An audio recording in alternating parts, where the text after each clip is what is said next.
सकाळी रेडी होऊन आलो आहे दादाकडे पूजेला आणि आता बघू दादाची पूजा स्टार्ट झाली आहे का खूप लेट झाली. दादाच्या घराचा एंट्रन्स हे बघा किती सुंदर असं सजवलं आहे दादाने. सगळी पूजेची तयारी केली आहे आणि पूजा अजून चालू नाही झाली. आम्ही टायमावर पोचलो आहे पहिल्यांदा.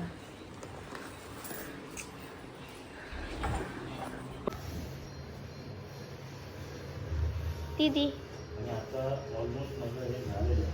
तुमची थोडीशी देवाला ते रांगोळी काढा.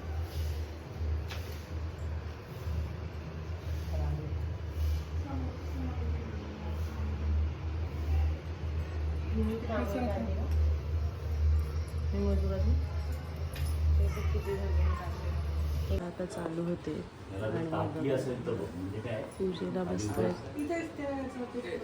ठेवू का वरती? काय दिव्याचं आहे खाली कापड बिपड आहे. आणि भूमिकाचं बघा तिला इथे असं कामाला लावलंय मी.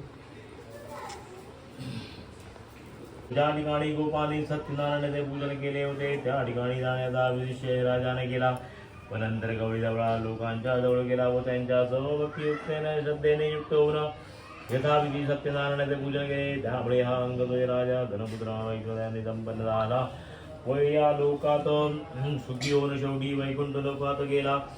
या सर्व लाभ सत्यनारायणाच्या पूजनामुळे झाला आहे. म्हणून सर्वांनी सत्यनारायणाचे पूजन करावे. पूजा वगैरे डन झाली असेल झालंय सगळ्यांचं आणि आता मी जेवण करणार आहे. राजवहिनीने बनवलंय मस्तपैकी भाजी डाळ भात. तर आता मस्तपैकी आम्ही जेवण करणार आहे. जेवण केल्यावरती आता आम्ही थोड्या वेळात निघू. नैवेद्य दाखवायचा आहे. बघा प्रसाद खूप सुंदर आणि खूपच छान झालाय. डायरेक्ट खूप भारी झालाय प्रसाद. आणि हे बघा हार बघा किती छान आहे गणपतीचा. बापरे खूप जास्त झालं आता मला जेवण. इकडे बघा हे काय करते. मी पीस केले आता जर तुम्ही फोटो मध्ये पण छान दिसाल समोरून पण छान.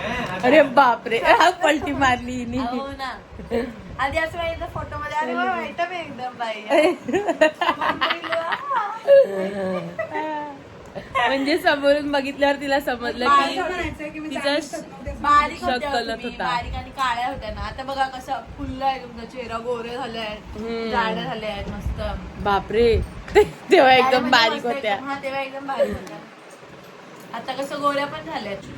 जर कोणाला नरसिंह बघायचं असेल तर इकडे बघा पार्क पूर्ण स्टोरी सांगतोय मला आता. मग काय करतात तुम्ही पण बघा. आणि नंतर जो राजा असतो ना त्याचा भाऊ राक्षस त्याचा भाऊ तो जाऊन त्या विष्णूला मारायला जातो पण विष्णू त्याला मारून देतो. आणि नंतर विष्णू आणि नंतर त्याला तो आणि नंतर तो जो गुरु असतो ना तो म्हणजे फायनल काय तुझं ओपिनियन काय म्हणतात म्हणजे तो आणि जो तो मेला ना त्याचा भाऊ पिक्चर बघायचा की नाही पहिले मी सांगेन मग बघा नाही तर तुम्हाला डिटेल माहिती नाही समजा काय लागल्या मग मी बोललो मला फोन केला त्याने मला विचारलं हा ईमेल देखा क्या ईमेल देखा मी नाही बोलले मग मला होतं क्या करते आपल्याच सो ओके काय मला एक सारखे 4 शिंका आल्या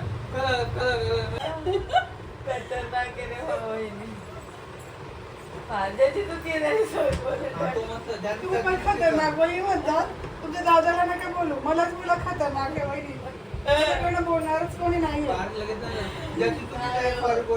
तुम्ही म्हणजे तुम्ही बरोबर आहे. तुमची फॅमिली खतरनाक आहे असं म्हणा. ती पलटी मारते दादाकडे बघून मध्येच दादाची साईड घेते मध्येच तुमची.